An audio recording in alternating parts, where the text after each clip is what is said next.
Ang DL ay para sa driver's license, samantalang ang VN ay para sa sagot, Vehicle Identification Number. Pagkaraang mabigyan ng student driver's permit, ano ang pangunahing isasaalang-alang sa pag-aaral at pagpapatakbo ng sasakyang demotor?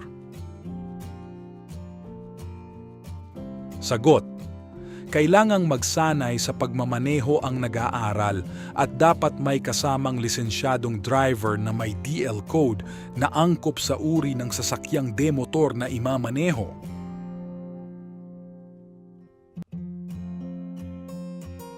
Kapag nakarating ka sa interseksyon na walang traffic enforcer at walang mga traffic signal, dapat kang magbigay daan sa sagot, trapiko o mga sasakyan na nagmula sa iyong kanan. Ang paglusot o overtaking sa pataas na kalsadang patungo sa tulay ay ipinagbabawal maliban kung sagot, malinaw na nakikita ng nagmamaneho ang daan sa layong hindi bababa sa 150 metro. Pumapasok ka sa isang lugar ng mga ginagawang kalsada kung saan pansamantalang may limitasyon sa bilis ng sasakyan. Ikaw ay dapat sagot, sundin ang limitasyon ng bilis tulad ng nasa batas.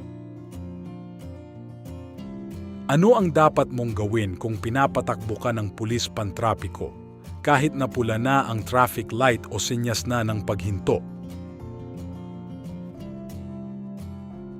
Sagot, dapat kang sumunod.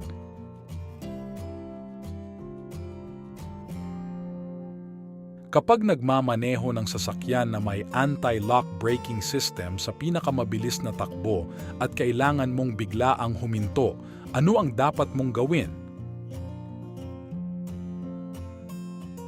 Sagot, pumreno ng banayad.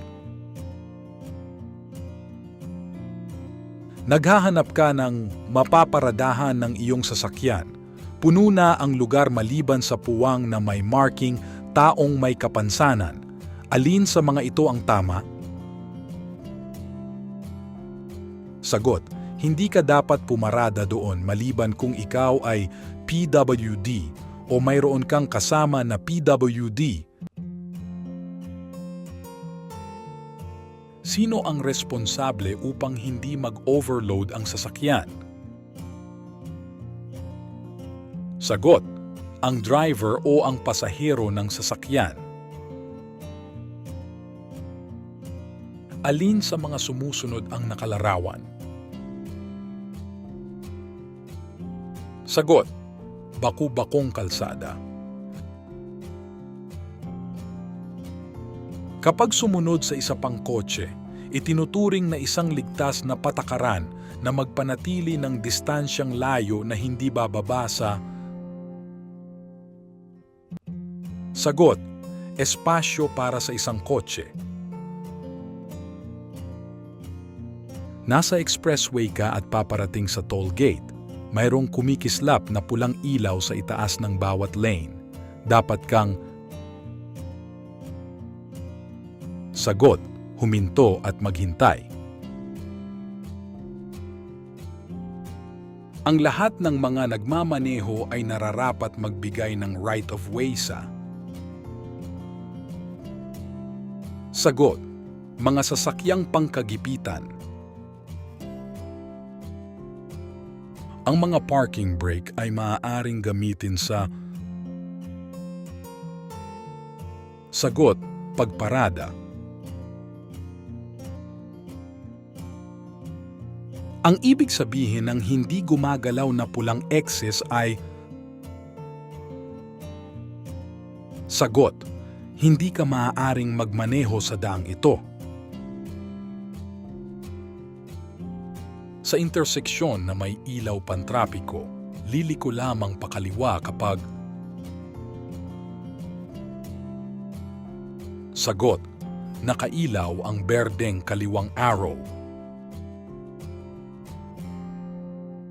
Ano ang kulay ng marka sa kalsada na naghihiwalay sa isang highway na may maraming lane? Sagot, puti.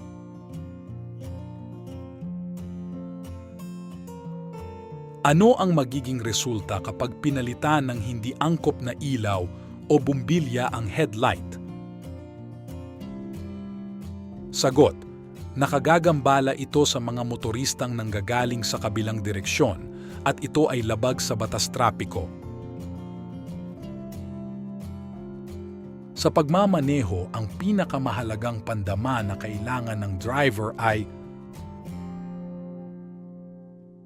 sagot, paningin.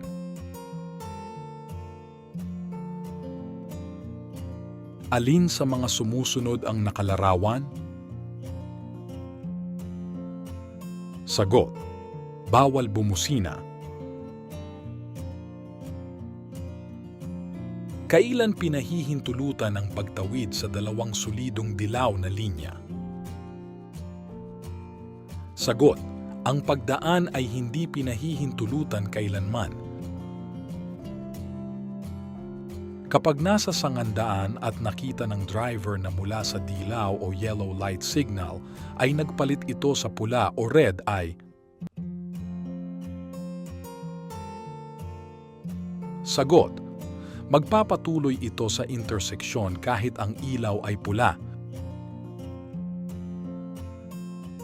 Pagkalampas sa isang sasakyan, maaari ka nang bumalik sa orihinal na daanan o lane kung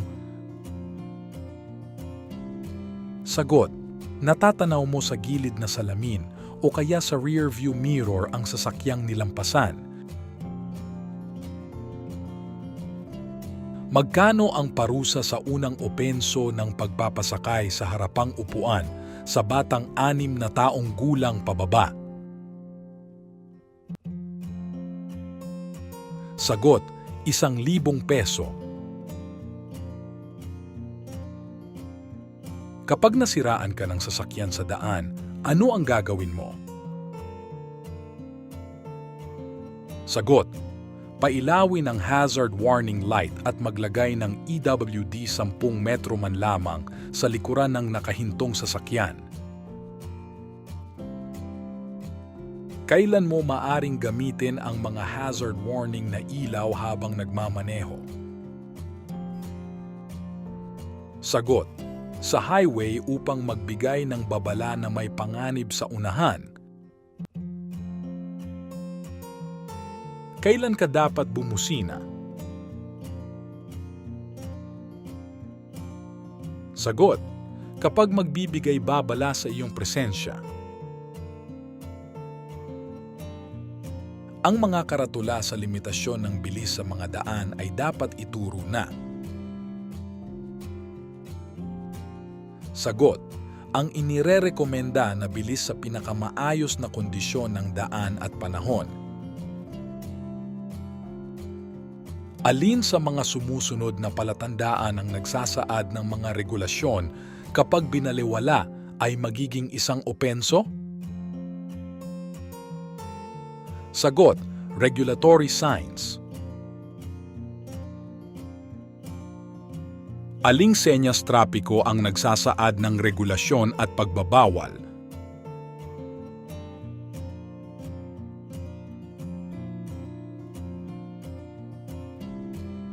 Ano ang tamang panuntunan bago pumasok ang sasakyan sa publikong kalsada mula sa garahe, eskinita o pribadong daan?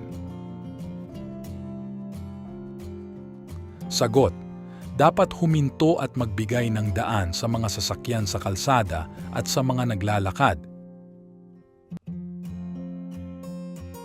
Kapag may isa pang linya na bukas o pwedeng daanan, ayos lang ba na magpatuloy sa normal na bilis kapag may sasakyang pang-emergency? Sagot, hindi.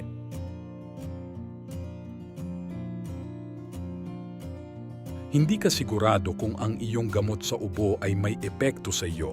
Ano ang dapat mong gawin?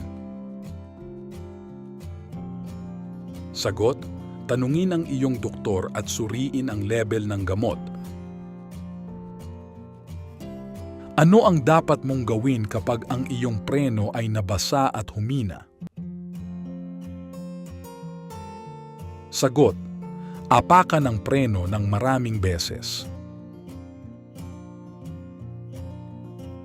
Ano ang gagawin mo kung may matatandang tumatawid sa kalsada? Sagot: magpasensya at hayaan silang makatawid. Kung ikaw ay pumaparada sa tabi ng sasakyang nakaparada, ikaw ay... Sagot: nakakasagabal sa malayang daloy ng trapiko. Ano ang pinakamabuting alituntuning pangkaligtasan habang ikaw ay nagmamaneho? Sagot: huwag ipilit ang karapatan sa daan. Sino ang may karapatan sa daan sa dalawang sasakyang nanggagaling sa magkaibang direksyon sa makipot at paakyat na daan? Sagot: ang sasakyang paakyat. Maaari ka bang kumanan kapag pula ang nakailaw?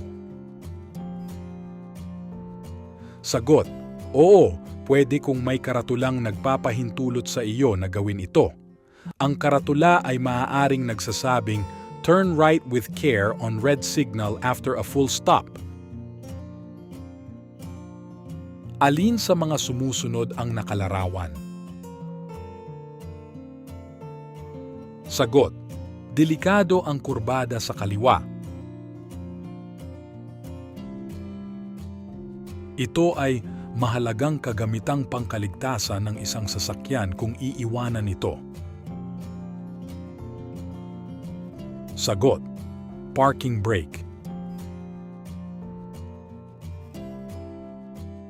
Ano ang gagawin mo kung ang sumusunod na sasakyan sa iyo ay masyadong nakatutok? Sagot: unti-unti mong bagalan ang takbo at sinyasan siyang mauna. Upang mabawasan ang pinsala ng iyong sasakyan sa kapaligiran, ano ang dapat mong gawin? Sagot: prumeno sa maayos na oras. Sa karaniwang kondisyon, ano ang pinakamababang ligtas na distansya sa pagsunod? Sagot: hindi bababa sa 2 segundo ang inirerekomendang distansya ng pagsunod sa ilalim ng karaniwang kondisyon. Papalapit ka sa interseksyon na may maraming sasakyan, maraming lane na may mga marka. Sa huling sandali, napagtanto mo na nasa maling lane ka. Dapat kang... Sagot: manatili sa lane na iyon. Kung lalapit ka sa isang interseksyon kung saan walang pulis na nagtatrabaho at walang signal, dapat kang patungo sa... Sagot: trapiko na nagmula sa iyong kanan. Nakita mo ang yellow box sa interseksyon. Hindi ka makakapasok dito maliban kung... Sagot: tiyak na makalalabas ka sa kabila nito. Ang biglaang pagpreno na nagre-resulta sa banggaan ng mga sasakyan ay posibleng epekto ng... Sagot: pagtutok o tailgating. Totoo ba na ang di kumikilos na pulang trapikong ilaw ay nangangahulugang dapat kang huminto hanggang ang sangandaan ay maging maaliwalas para magpatuloy? Sagot: hindi totoo. Alin sa mga sumusunod ang nakalarawan? Sagot: huminto ka. Sa anong pagkakataon maaaring pumarada sa harap ng pasukan ng ospital? Sagot: wala sa mga nabanggit. Maaari lamang gumamit ng mobile phone kapag... Sagot: nakaparada. Tama bang pumarada sa tabi ng boka insendyo o fire hydrant anumang oras? Sagot: mali. Ang boka insendyo o fire hydrant ay isang kagamitang pangkagipitan.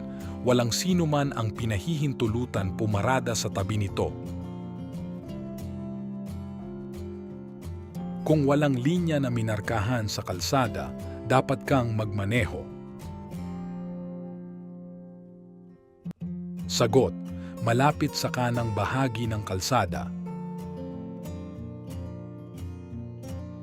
Ano ang magiging resulta ng hindi pagpatay ng signal light matapos lumiko mula sa interseksyon? Sagot: makakapagpapalito sa lahat ng mga nasa daan. Kung nagmamaneho sa daanan o lane na malapit na sa dulo nito, ano ang una mong dapat gawin upang makapasok ng hindi nakakaabala sa daloy ng ibang trapiko? Rule of Continuity Line. Sagot: iangkop ang bilis ng takbo sa daloy ng trapiko. Ano ang dapat mong gawin kung nagmamaneho ka ng gabi sa mga kalsada sa bundok? Sagot: pailawin ang dim light tuwing papalapit sa kurbada. Sa aling lugar hindi pwedeng mag-overtake? Sagot: sa two-way na interseksyon. Kung iniuunat ng driver ng sasakyan sa harapan mo ang kaniyang kaliwang braso at tumuturo ang kamay sa kaliwa, siya ay? Sagot: liliko pa kaliwa. Alin sa mga sumusunod ang nakalarawan? Sagot: sasanib sa trapiko pagpasok sa sangandaan. Thank you, universe. Thank you, universe. Thank you, universe. Thank you, universe.